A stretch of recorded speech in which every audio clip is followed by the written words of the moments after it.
nós vamos trabalhar a lição 9, que tem como tema Pedro trabalha com gentios.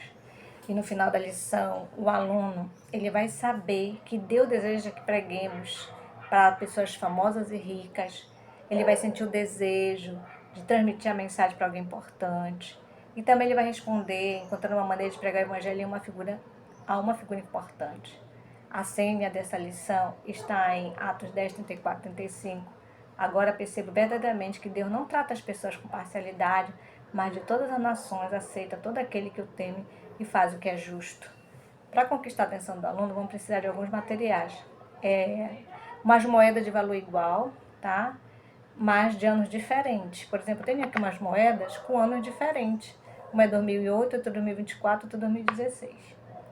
E se quiser, você pode passar uma tinta acrílica colorida em algum para ficar diferente. Bom, os alunos vão contar as histórias de Atos 9, 31 a 35, que fala da cura de Enéas, do paralítico, e Atos 9, 36 a 42, que fala de Tabita. Você vai colocar sobre a mesa materiais que eles possam usar, como cartolina, folhas de papel sulfite, cartões de várias cores, tesoura, cola, tecido, faixas, figuras, objetos. E eles podem também escolher o material que quiserem usar ou apenas gesticular, tá? Bom, você vai imprimir o mapa da página 63, as figuras, ó, página 63, esse mapa. Também a figura da página 65, que tem um texto bíblico, e da página 64, ok? Importante você apresentar essas coisas. E você também, durante a lição, você dá a sugestão para os alunos contar a história de Cornélio, tá? Eles podem usar desenho simples na lousa ou em cartaz. Ou, se você quiser, você pode imprimir as figuras. Bom, você vai dar uma moeda para cada aluno e vai mostrar onde encontrar o ano, né? Bem baixinho aqui da moeda tem o ano em que ela foi cunhada, e você vai fazer algumas perguntas para eles, como quem tem a moeda mais antiga e a mais nova, de acordo com as datas, né? Alguém tem a moeda com cor diferente?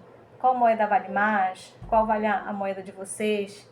Aí depois de você dar um tempo para eles responderem, as moedas elas podem ser diferentes, mas elas têm o mesmo valor. As pessoas são assim também. Vocês podem me dizer em uma só palavra em que as pessoas são diferentes? E aí você vai escrever no cartaz ou numa folha em que elas são diferentes. Elas são diferentes em várias coisas: altura, idade, riqueza, cor, saúde, estudo, nacionalidade, se é crente, se é incrédula, né? Então aqui a gente vê que as nossas moedas todas têm o mesmo valor. Elas são diferentes, mas elas têm o mesmo valor, que é a vida do Filho de Deus. Então é por isso que Deus deseja que todos ouçam o Evangelho e tenham a oportunidade de serem salvos. Mas no tempo dos apóstolos, como hoje, havia pessoas que não pensavam assim. Então nós vamos estudar sobre isso hoje na lição. E preste muito bem atenção. E aí você vai dar as atividades para auxiliar, né? Para auxiliar no trabalho que você vai fazer nesta lição.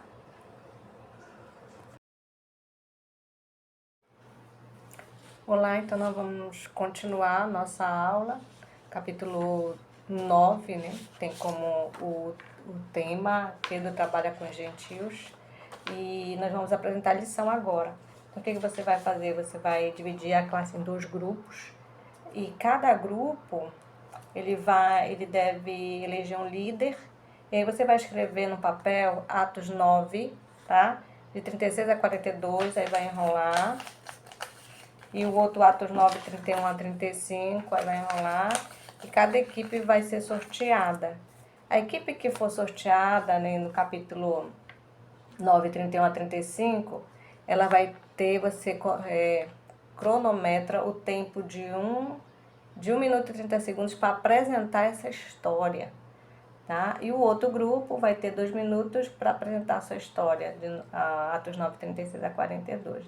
Você vai dar tempo para eles se prepararem, né, para a apresentação. E oriente conforme o necessário, né? Quando eles terminarem de apresentar essa história, você vai parabenizá-los, né, pelo esforço que eles fizeram. É muito importante isso. E vai iniciar o estudo da lição, ok? Então, você vai distribuir as perguntas de segunda a sexta-feira entre os alunos e cada um deles vai responder a uma ou mais perguntas no momento adequado. E aí você vai ajudar conforme necessário sobre as respostas, né? Nas respostas. Então, nós vimos que na última lição, a igreja ela estava sendo bastante perseguida em Jerusalém. Muitas prisões, até mortes.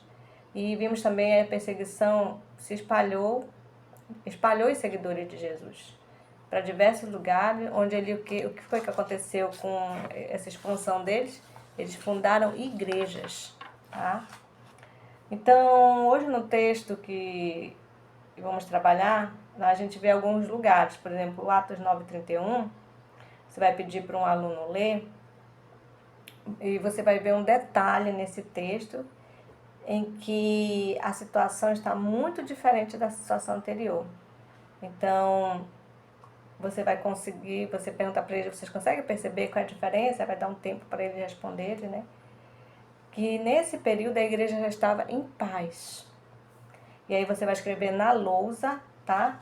A palavra paz. A palavra paz. Eu até escrevi aqui, ou num papel, não tem lousa na sua classe, você vai escrever num papel, tá? Eu escrevi aqui várias palavras. E nem tá aqui, encontrei. Paz, ó. Paz, você escrever bem grande, né? A igreja estava em paz. A perseguição, ela tinha dado que uma trégua, né? E então isso foi muito, muito bom para os cristãos. E tem alguns pontos importantes também. As palavras variam de acordo com a versão da Bíblia. Nós podemos identificar que a igreja era edificada, ou seja, ela era fortalecida. E aí você vai escrever a palavra força. É importante você já ter essas palavras, né, escritas, para não perder tempo. Ela também vivia no temor do Senhor, né? Essa igreja vivia no temor do Senhor, isso quer dizer que tinha respeito, reverência pelo Senhor e por sua vontade. Então, essa igreja era obediente. E aí você vai escrever a palavra amor, né? E obediência. Ou temor, né? E eram guiadas pelo Espírito Santo, porque elas tinham poder, e aí você vai escrever Espírito Santo. Além disso, havia igrejas na Judéia, Samaria, na Galiléia. Olha como cresceu. Tudo isso se parece bastante com o que está escrito em Atos 1:8. Aí você vai colocar no cartaz o versículo, né, de Atos 1:8, que fala, olha, Atos 1:8, que fala que assim, pois, as igrejas em toda a Judéia, Galiléia e Samaria tinham paz e eram edificadas e se multiplicavam, andando no temor do Senhor e na consolação do Espírito Santo, tá? Então, quando davam seu testemunho, os crentes convenciam outras pessoas a crerem. Por isso, as igrejas se multiplicavam e se tornavam fortes. É importante você falar do que Deus fez na sua vida, né? Por isso, as igrejas se multiplicavam e se tornavam fortes. Então, você vai ver quantas coisas de Atos 1:8 estão se cumprindo em Atos 9:31. Mas estava faltando os confins do mundo. Então, ali ao redor, eles estavam propagando o evangelho, mas eles precisavam sair para pregar nos confins do mundo, ou seja, as partes mais distantes da terra, onde moravam muitos estrangeiros. E até o momento, parece que os discípulos não estavam pensando nisso. Então, continuando a nossa história, a gente vai ver no verso 32 que Pedro ele viajava por toda parte e ele foi visitar os santos na cidade de Lida. Bom, a palavra santo, ela em grego é falada ágil, que quer dizer puro, limpo, separado, consagrado. Esse é o significado da palavra santo. Quem se arrependia de seus pecados, entregava a vida a Jesus, estava limpo de seus pecados e passava por uma transformação muito grande operada pelo Espírito Santo. Então todo mundo reconhecia que os seguidores de Jesus eram pessoas diferentes, eram limpos de pecados e consagrados para servir a Deus. Então, isso era um lindo testemunho para a igreja. Por isso, a palavra santos. Bom, no mapa, vou mostrar um mapa para vocês, eu fiz até uma seta grande na palavra Lida e Jope. Essas foram as cidades que Pedro foi e fez curas. Em Lida ele curou Enéas, tá? E em Jope ele curou Tabita. Então Lida era uma cidade pequena, no caminho que é para Jerusalém, a Jope. E era uma cidade marítima com um porto muito famoso. Inclusive foi dali que Jonas partiu para a sua viagem desastrada, né? Lembra da história de Jonas? Que ele foi enviado, fez para uma missão e ele foi para desviar o caminho? Bom, o versículo 42 de Atos 9 diz que a notícia da ressurreição de Tabita, então vocês vão estudar, né? Vão fazer a apresentação dessa história e vão ver que Tabita ressuscitou. Ela morreu e Pedro foi lá, orou e ela ressuscitou. E essa notícia se espalhou na cidade. E aí muita gente creu em Jesus por causa disso. Aí o versículo 43 vai falar que Pedro ficou muitos dias em Jope, na casa de Simão Curtidor. E aqui nós vamos ver um detalhe muito importante sobre Pedro. A palavra curtidor quer dizer que o curtidor, ele trabalhava preparando couro. E por isso ele tinha que mexer em animais mortos. Então essa atividade para os judeus era considerada imunda. E um curtidor ele não era bem visto na sociedade. Então não sabemos, não conta o detalhe, como Pedro foi para lá, foi ficar na casa dele. O interessante é que ele não teve preconceito com aquele irmão. Mas havia um outro preconceito em seu coração, que precisava ser vencido. E aí nós vamos ver no capítulo 10 de Atos, que preconceito era esse. E aí você vai pedir para os alunos abrirem a Bíblia no capítulo 10 e vamos estudar esse capítulo. A primeira informação relacionada a esse capítulo é que havia um centurião chamado Cornélio. Ele era romano. Então, numa cidade, ele morava numa cidade que se chamava Cesareia, certo? E aí você vai apontar também Cesareia no mapa, que fica bem aqui, ó, Cesareia, certo? Você vai apontar. E era uma cidade mais nova, construída pelo rei Herodes, que reinava na Judéia, quando Jesus nasceu.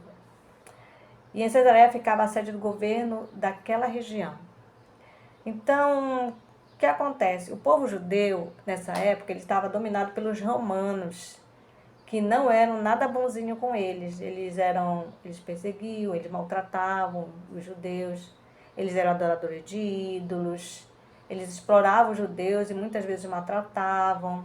Então, os judeus viviam sempre se revoltando contra os romanos. E para conseguir manter o seu domínio, o que os romanos faziam? Eles tinham um exército sempre de prontidão para combater os revoltosos judeus. O exército romano ele foi um dos exércitos mais bem organizados do mundo. Então havia um grupo pequeno de soldados chamado centúria, tinha cerca de 100 soldados que ficavam sob o comando de um centurião. E 6 centúrias formavam uma corte e 10 cortes formavam uma legião. Então quer dizer que 6.000 soldados formavam uma legião. Aí lembro quando Jesus teve um encontro com o endemoniado, que ele disse, nós somos uma legião. Então aquela pessoa estava com 6.000 demônios. Isso é uma curiosidade que eu queria passar para vocês. Então, queridas irmãs e irmãos, esse aqui é a imagem de um centurião, tá? É bom você imprimir e mostrar. Então, nós já vimos, né, que o centurião, ele era um homem muito corajoso. E que ele tinha que saber liderar, né, e ele tinha 3 funções, que era corrigir os soldados, treiná-los e lutar junto com eles na batalha. Ele ia para a batalha junto com os seus soldados. E em Cesareia, onde ficava a sede do governo, morava um centurião chamado Cornélio. Então, você vai falar com os alunos, né, sobre essa história, ou vai pedir para eles contarem, cada um contar um pedaço dessa história, ou você vai contar a história, tá bom? Então, como romano, ele com certeza ele foi ensinado a adorar os ídolos pagãos, mas com o contato com os judeus, ele aprendeu sobre o Deus verdadeiro e resolveu servir Deus. Ele começou a obedecer os mandamentos, ele começou a ajudar os pobres. Tudo o que Cornélio aprendia, ele praticava. Olha que interessante. Ele estudava as escrituras, ele entendeu que um dia o Salvador viria e ele orava por isso. Só que Cornélio ele não sabia de Jesus. E Deus viu a sinceridade do coração dele e um dia enviou um anjo em uma visão para dar instruções a Cornélio. Então você pode desenhar, olha, eu desenhei aqui rapidamente o anjo visitando, né, Cornélio. Cornélio ali em oração. Ele estava em oração quando o anjo apareceu para ele. Bom, a ordem era que ele mandasse homens a Jope para levar Simão Pedro, que estava na casa de Simão, curtidor à beira-mar. Então, nós vimos, segundo o mapa aqui, Pedro estava bem aqui em Jope e ele tinha que viajar para Cesareia, onde Cornélio morava, entendeu? Então, essa foi a instrução que o anjo deu para Cornélio, que era para ele enviar homens até a Jope e trouxesse Pedro para conversar com eles. Então, tinha uma certa distância, né? Eram 3 da tarde quando isso aconteceu. Olha que maravilha. Cornélio imediatamente ordenou que 2 servos e um soldado, que era devoto como ele, fosse a Jope. Era a distância de cerca de 60 quilômetros, tá? De Jope para Cesareia. Então, no dia seguinte, ao meio-dia, Pedro estava na casa do Simão, ele estava com fome. E enquanto preparavam a comida, ele subiu para a laje da casa e, de repente, ele teve uma visão meio estranha, um lençol cheio de animais imundos descia do céu e uma voz dizia para Pedro, mata e come. Mas Pedro não queria fazer isso porque os animais eram imundos. Então a voz lhe disse, não chame imundo ao que Deus purificou. Isso se repetiu por 3 vezes e o lençol foi recolhido para o céu. Então você faz uma pergunta, né? Como você faria depois de ter uma visão tão misteriosa? Então Pedro não sabia o que pensar. Então, naquele momento, o mensageiro de Cornélio chegou à casa de Simão e perguntou por Pedro. E o Espírito Santo disse a Pedro, faça como quem está falando ao ouvido de outra pessoa. Então, você vai, né, ó, o Espírito Santo falando com Pedro no ouvido dele. Simão, 3 homens estão procurando por você. Agora, apronte-se desse e vá com eles. Fique tranquilo, porque fui eu que mandei que eles viessem aqui. Então, por que Deus mandou aquela mensagem do lençol cheio de animais impuros? Foi simbolicamente mostrando para Pedro, né, que disse para ele, não chama imundo o que eu sei que é puro. Por causa de Cornélio era romano, né, os judeus não gostavam dos romanos, e ele falou para ele, vai, não te preocupa, vai com eles. Pedro foi até eles, se apresentou e perguntou o que desejava. Então, quando ele chegou na casa de Cornélio, ele se apresentou, perguntou o que estava acontecendo. Depois de ouvir que um anjo havia orientado o centurião a chamá-lo, Pedro os convidou para dormir ali aquela noite. No dia seguinte, ele foi com os mensageiros e alguns irmãos da igreja de Jope. Então, Pedro, né, viu o relato deles, olha, um anjo apareceu para o nosso centurião, ele falou e mandou a gente vir aqui. Aí ele acreditou, como estava tarde, dorme aí que amanhã cedo a gente vai viajar. Os judeus desprezavam os adoradores de ídolos e tal ponto que não entravam em sua casa e nem comiam na mesma mesa.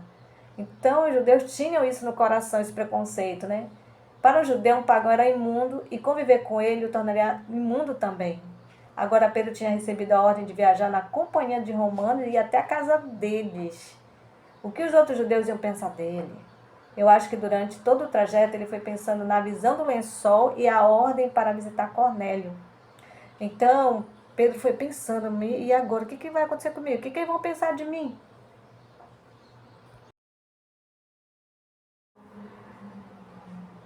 Então, queridos irmãos, então, quando Pedro chegou na casa de Cornélio, Ele viu a casa cheia de parentes e amigos. Olha que maravilha, Cornélio também era missionário. Convidou todo mundo, né, para estar ali ouvindo a pregação. Então, apesar de tudo isso, Pedro ainda tinha no coração dele um pouco de preconceito dos judeus para com os romanos. E ele falou para Cornélio que não era certo para um judeu ficar junto com um estrangeiro, mas que ele estava ali em obediência a Deus. Depois que ouviu o centurião contar por que o havia chamado, Pedro entendeu bem o que Deus queria dizer. Com tudo aquilo, ele falou o versículo da nossa senha. Sabe qual é o versículo da nossa senha? Vocês lembram? Agora percebo verdadeiramente que Deus não trata as pessoas com parcialidade, mas de todas as nações. Aceita todo aquele que o teme e faz o que é justo. E aí, em seguida, ele fez uma linda pregação sobre Jesus. Bom, o Espírito Santo veio sobre as pessoas que o estavam ouvindo e elas começaram a falar em línguas diferentes e engrandecer a Deus. Então, antes dele terminar a pregação, as pessoas foram cheias do Espírito Santo. Os irmãos judeus que acompanhavam Paulo ficaram chocados do Espírito Santo ser derramado sobre os estrangeiros também. Com isso, Pedro viu que eles precisavam ser batizados como todos os demais cristãos e mandou que os batizasse. E assim, mais uma vez, demonstrou que a salvação é para todas as pessoas. Então, Pedro viu ali que Deus não tem preconceito, que a salvação é para todos. E na revisão da nossa lição, você vai, professora, corrigir as perguntas da lição, de acordo com as perguntas que você distribuiu no início da aula. Bom, e na parte do aplicando, você vai mostrar o versículo de Atos 1:8 e vai perguntar para os alunos, né? Essa situação também inclui a América. E as autoridades romanas que viviam na Judéia não costumavam ser amáveis com os judeus. Na verdade, como eles tinham poder, eles se aproveitavam e às vezes eram muito cruéis, né? E o que acontece? Eles costumavam se aproveitar do povo, exigir o dinheiro, o trabalho à força. E Cornélio era uma autoridade romana, mas ele era bem diferente da maioria dos seus colegas. Ele queria fazer o que era certo, ele desejava que alguém o ensinasse. E o que teria acontecido se Pedro não tivesse vencido o preconceito? Se Pedro dissesse, não, eu não vou lá não. O que teria acontecido? Ele teria negado a salvação a essas pessoas. Então, há muitas pessoas ricas, importantes, que como Cornélio, têm esperado que alguém os ensine algo a respeito de Jesus. Deus está procurando pequenos pesquisadores que tenham o amor e a valentia de Pedro para ir falar com eles. Está vendo, pequeno pesquisador? Os grandes homens do nosso mundo, presidentes, senadores, juízes, advogados, médicos, precisam saber que Jesus está voltando em breve. Se falarmos das boas novas da salvação a eles, muitos serão salvos. Depois de aceitar Jesus, essas pessoas ajudarão a espalhar as boas novas a outros. Então, essa é a missão do pequeno pesquisador. E aí você faz uma pergunta a ele, né? Vamos fazer alguma coisa para essas pessoas? Então, você vai montar um projeto junto com os alunos. Eles vão escolher uma pessoa importante do bairro, ou da cidade, ou do estado, ou do país, para quem eles gostariam de enviar uma mensagem especial sobre Jesus. Pode ser através de um vídeo, através de uma carta, a doação de um livro, certo? E aí você vai escolher também a maneira como eles vão fazer isso, né? Enviando uma literatura, ou vídeo, como eu falei. Depois de tudo isso, uma oração em áudio, né? Aí você vai organizar, você trabalha também pedindo ajuda dos pais. E se preciso, você vai também pedir ajuda de outras pessoas. Quem sabe seus alunos vão atingir um Cornélio atual. E aí você vai terminar a aula pedindo a Deus que abençoe o projeto e capacite o grupo para realizá-lo. Olha que obra maravilhosa. Que Deus abençoe você ricamente nesse projeto. Eu quero terminar contando a experiência rapidinho de um comportor jovem que, junto com uma equipe, foram fazer um trabalho de comportagem no Congresso, lá em Brasília. E Deus Deus assim, agiu de uma forma tão maravilhosa que esse jovem chegou até o presidente, na época Bolsonaro, e ele entregou um livro pro presidente. Eu queria mostrar essa foto para vocês, mas infelizmente está no meu computador, não está aqui nesse celular.